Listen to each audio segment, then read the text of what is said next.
Did you know that the Our Urban Voices podcast is an outreach ministry of the Heart for Muslims conference?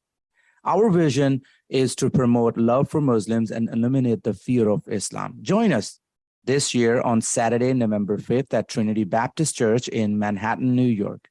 We will be focusing on the power of proximity, how your location, culture, and shared experiences can bring Christ to Muslims. Hear from Muslim ministry practitioners and connect with like-minded Christians. Find all the details at heartformuslims.com.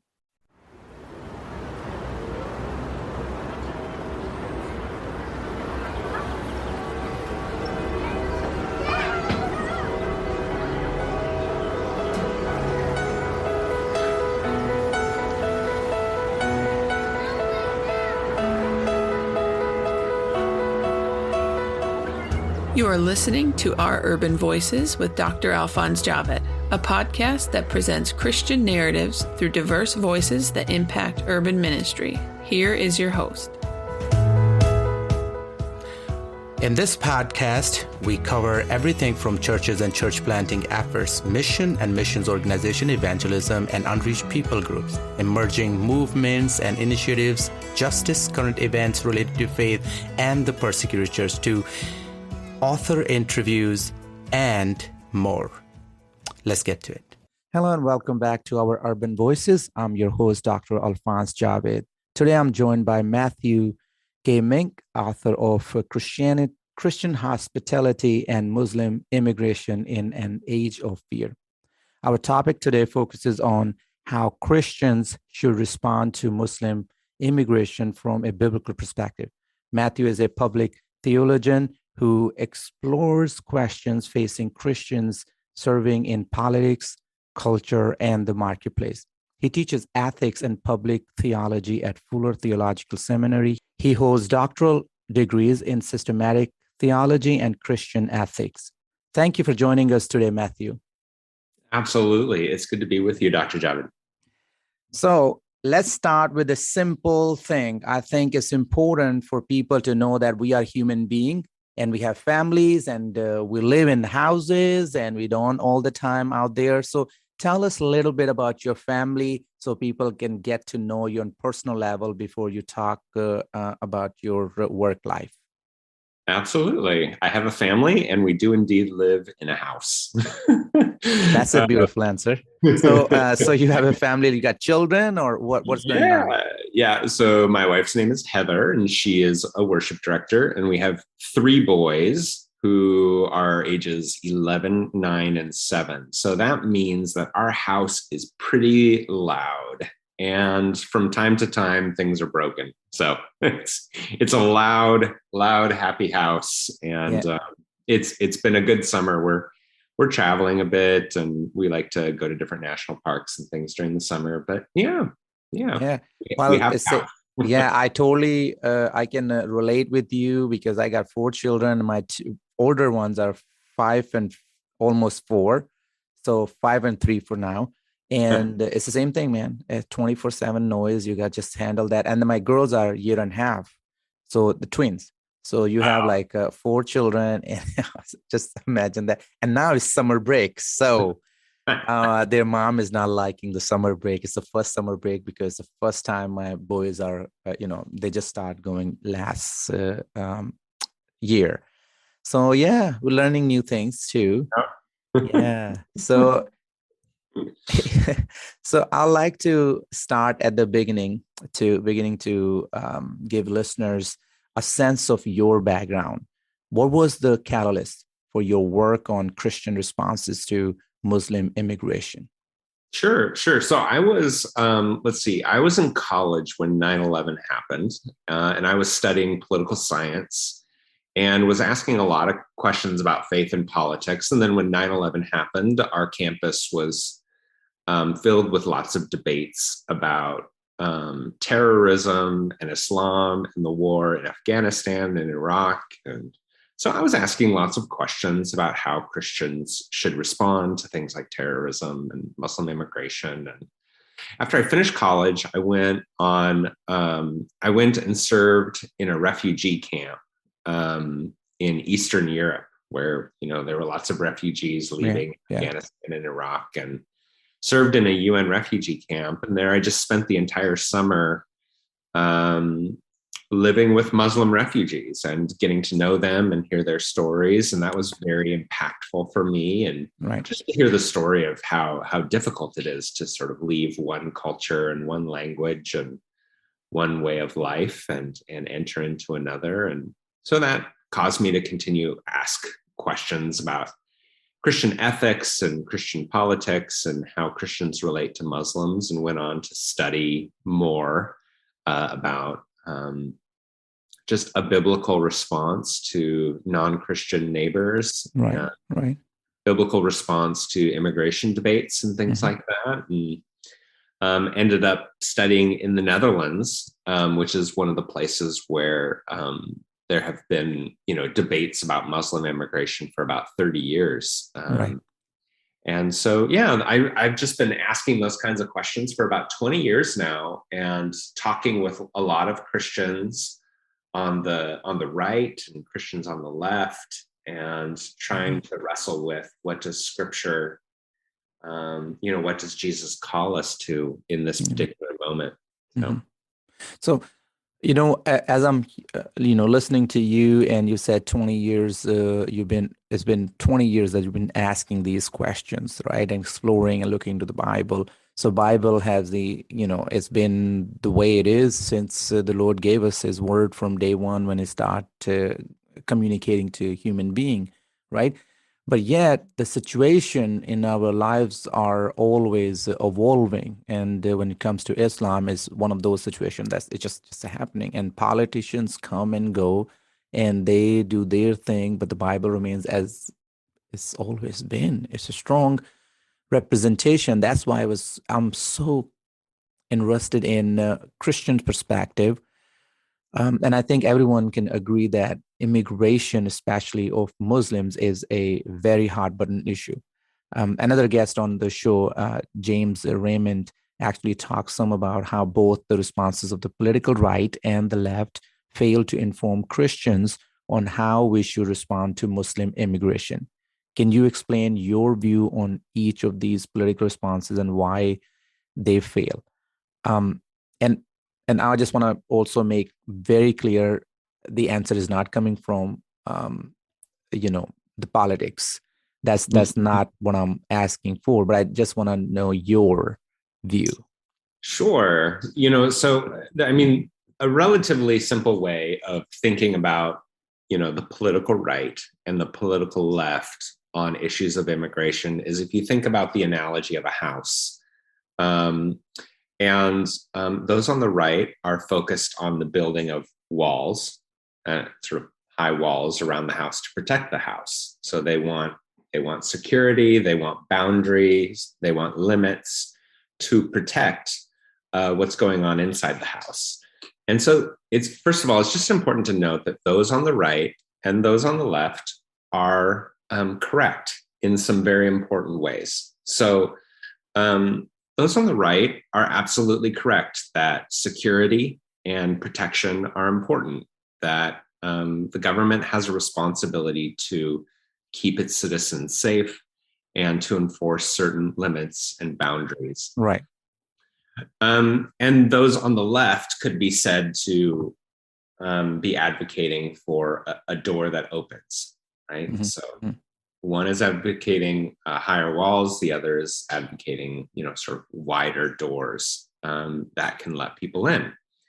And of course, those on the left are very correct that another responsibility of the government is to extend justice and mercy to those who are vulnerable. So that's an important mark of a good and godly king in the Old Testament. A good and godly king does justice to the poor and to the foreigner and to the orphans and the widows.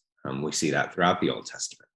So those on the right and the left are making good points in terms of the importance of security and the importance of hospitality to the vulnerable. But the problem is that neither one of them gives us a good answer as Christians to what we do once people are inside the home. So we have Muslims living here in the United States, and we have Muslims living throughout Europe. And neither one gives us as Christians a thoughtful or helpful answer as to how we live with this deep difference around a table. And I would argue that it's the table that's the most important part of a home. That's what makes a house into a home. And in America today, we really struggle to sit at the table with deep difference. And American politicians are not really helping us sit at a table with deep difference. They can tell us what to be afraid of and why we need walls, right? And they can tell us to be more accepting. But they can't really help us sit at that table with deep difference. And I think that in Jesus, we find what we could call a table politics, the ability to sit down with your neighbor, to sit down with even your enemy or someone that you deeply disagree with. And that's the challenge of Muslim immigration, is that Muslims present a very different way of life and a very different way of thinking and being. And we as Christians need to look to Jesus to how we relate to our Muslim neighbors, because our politicians, as you said, really can't help us with this. Right. So what is the better Christian response in your view then? I heard you. I hear you like, okay, Jesus will bring these people and sit down and talk to them, but make that more practical for me. So I'll turn it back to Jesus. A couple of, I think what Jesus offers us is a costly hospitality. And I'll give two examples. One is in the Garden of Gethsemane, when he is being arrested. There's lots of shouting and clubs and spears. Some people are fighting, some people are running away. And that's kind of a good picture of the current debate over Muslim immigration. Just, it's sort of chaos and fear and fighting. And amidst all that fear and fighting, Jesus does something very strange. He extends his hand and he heals the person who came to bind him. And I think in that picture, you get this picture of a costly hospitality, that even when it's difficult and when it's hard, I'm going to demonstrate love and mercy to someone who, here actually kind of wishes me harm. The second is right there on the cross. There Christ is opening his arms to a world that has rejected him, that has not made space for him. And there he is saying, this is the kind of hospitality I'm purchasing you for. So if we go back to the story of Exodus, in which God liberates the people of Israel from slavery. Whenever the people of Israel are called to think about immigrants and foreigners in their midst, they are always told, remember that you yourselves were slaves in Egypt. So demonstrate hospitality to the foreigners. And similarly, we as Christians are called to remember that when we were far away from Jesus, Jesus made space for us. And so that's why we make space for others. And so practically speaking, demonstrating hospitality to our Muslim neighbors is sometimes difficult. It's sometimes scary. It's sometimes costly. It's sometimes frustrating. But that is the kind of hospitality that God showed to the Israelites. Right. That's the kind of hospitality that Jesus showed to us. In an article you wrote about this topic, this very topic for Lausanne movement, you share some ways Christians in the Netherlands have been reaching out to Muslim immigrants. Can you tell us or our audience more about their approach, how that approach has evolved, and how it helps it helped to improve tensions and how it could help us too. So that's the idea. Basically. Absolutely. So there, in Amsterdam, you have a couple of neighborhoods that are heavily Islamic. And while I was there, I met this church planter and missionary who wanted to plant a church inside this Islamic neighborhood. And his idea was, I'm going to show hospitality. I'm going to cook meals and invite Muslims over to eat. And and his whole idea quickly crumbled because the Muslims didn't want to come and eat his food. Apparently, they don't really like Dutch food. And they didn't really want to receive his charity. And so this church planter was feeling very discouraged. And one day he was walking down the hallway of his apartment building and he smelled this amazing food coming from his neighbor's home, and the door was open and he said hello and he said, "Oh, that smells very good." And the family invited him in, and they were from Ethiopia, and it was an amazing meal and that he shared with them. And they talked about the story of this food and their grandmother who had taught them how to cook this food. And they were offered this opportunity to share about their own life with him. And he learned to be a guest.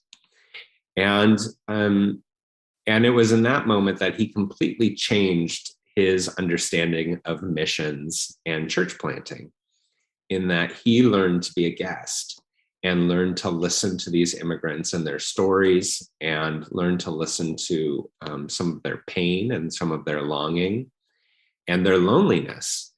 And what he did was he started to ask different people in the neighborhood to host meals in which they would share about their meal from Nigeria or Morocco or Turkey or wherever else they were from, and started to connect neighbors through food. And his church flourished through these meals. And I just thought that was a really fantastic model and example. And I have to say, there are a lot of older dying churches in Europe right now. And one of the great movements for renewal in these churches is actually demonstrating hospitality to immigrants and to asylum seekers and refugees. It's quite funny. Many Christians view Muslim immigration as a threat, as something to be afraid of. But what we're actually seeing on the ground in Europe is that when Christians see this as an opportunity, they really begin to see it as an opportunity to relearn God's love for them and God's love for their neighbors. And so demonstrating this hospitality to their Muslim immigrants is not simply an act of charity. Right. It's actually a way of them remembering God's love for them. And that plays a key role in catalyzing church renewal in Europe. So that would be incarnational gospel before informational or verbal gospel presentation, right? Absolutely. Yeah. It's through eating together. It's that table politics that we're talking about. That's awesome. So transitioning gears, you have also written about the controversial hijab bans, especially in France, from the perspective that hijabs are actually beneficial for democracy. If I'm not mistaken, hijabs are banned in schools and for civil servants, and mothers are also banned from accompanying their children on school events. Why? So the question is, why should Christians care about this? What should our response be?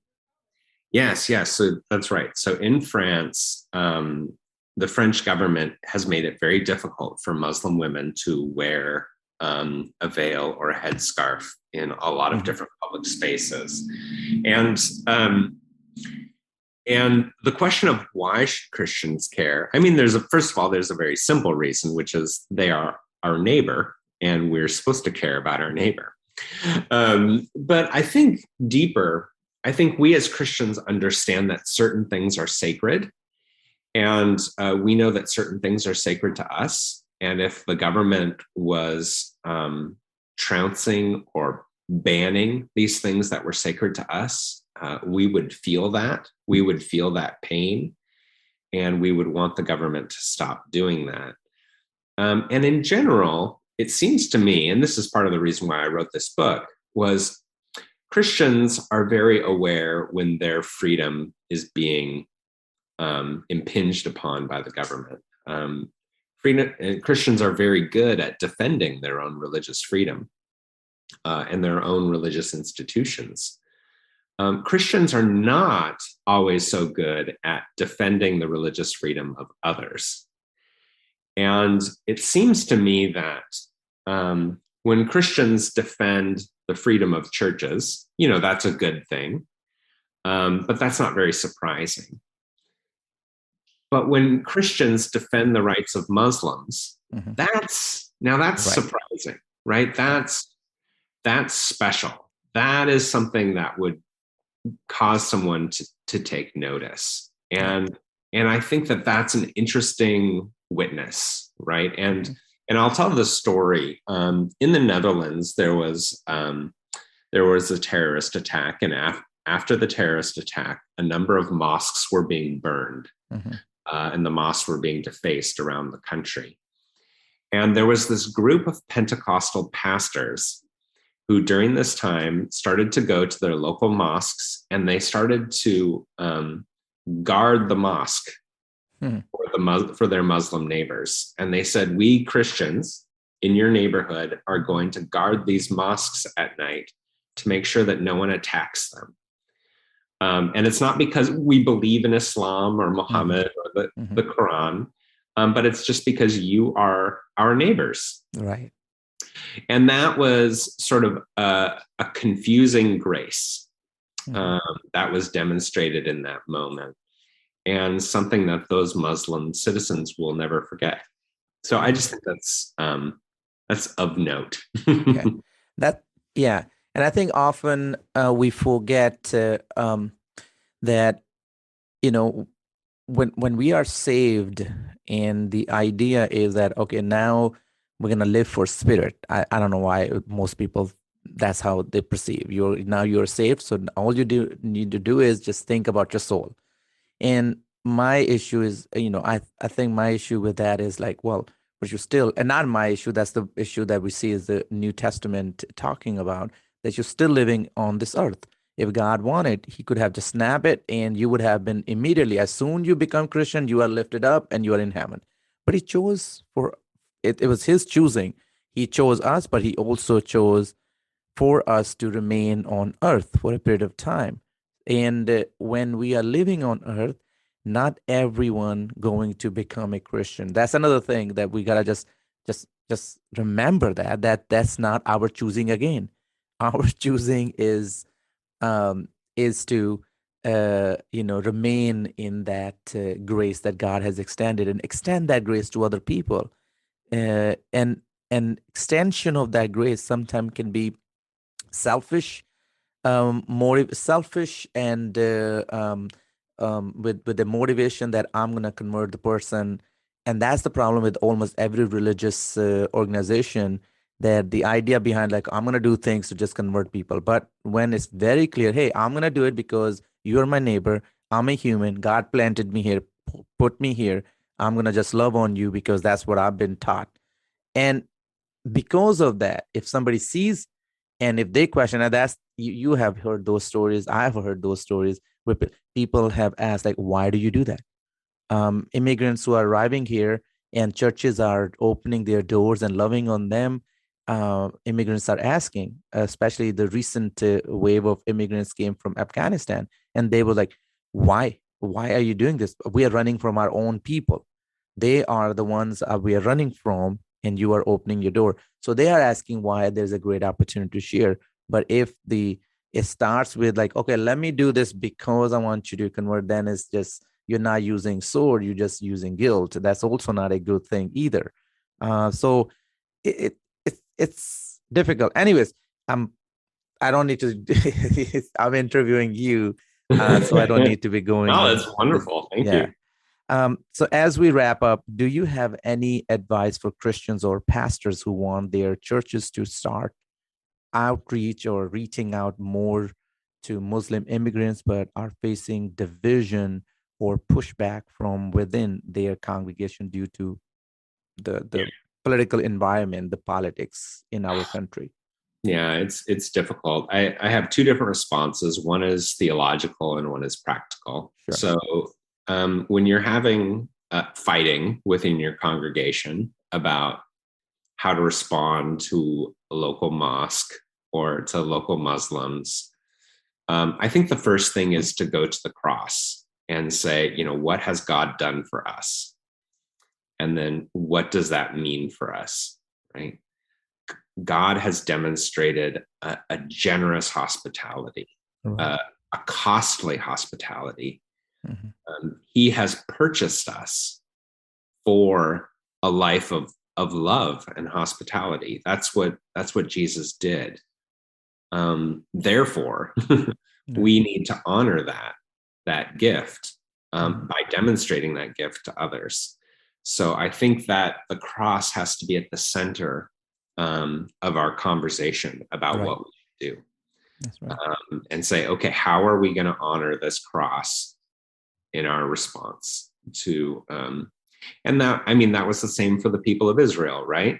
Is God has done this for us in Egypt. Now, how should we respond to the foreigners in our midst? We have to honor what God did. We have to remember that God saved us. So I think that's the first theological response. The second is a practical one, which is, many pastors and leaders are nervous about interacting with Muslims in their neighborhood because they don't know how, or they don't know how to get started. And they're afraid they might make a mistake. Mm-hmm. And I think that the important piece of advice here is to emphasize that when I say practice hospitality, practice involves being very bad at something at the beginning. So you will make mistakes, and you need to give yourself that kind of permission. The second is to learn to be a guest in Muslim spaces, learn to ask questions rather than just always providing answers. Right. Or always being the person in control, always being the person who's the host, but learning to be a guest in their space and having some curiosity about their life and their story and what they bring to the neighborhood. So those are my basic pieces of advice. And then finally, I think just to say to churches that the fact that we have Muslims in our neighborhood is not a crisis. It is a profound opportunity, right? It is not a problem for us to solve. It's an opportunity for us to learn more about Jesus and to share that with others and to experience the Spirit's renewal. I think that's just so important. So it's not crisis, it's an opportunity to engage, right? Yes. That's awesome. So Matthew, if listeners wants to get in touch with you or find your book, what are the easiest ways?